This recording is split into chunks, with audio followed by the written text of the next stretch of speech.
Let's dig more into the building blocks of markup: tags, attributes, and elements. So again, let's imagine we have a document and we have my name. We're going to mark it up with some tags.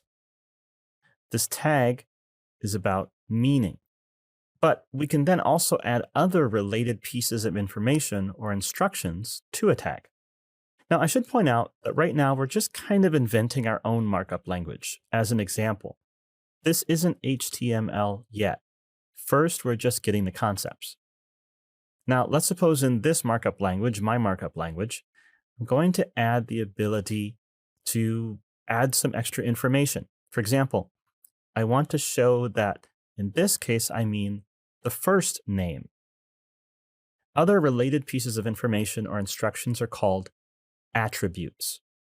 This is an attribute, and they're formatted always the same way: the attribute name, then an equal sign, then the value inside quotes. And you can have more than one attribute. You can have many attributes.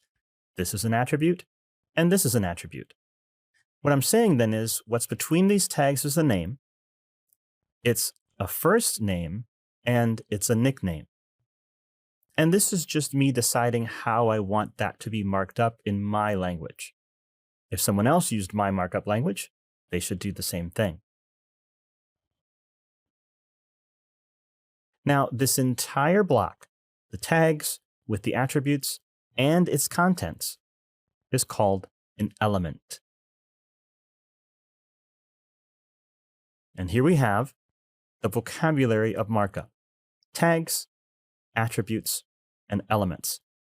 So add that in along with the vocabulary of trees, and now we're really getting into the details and speaking like an HTML author.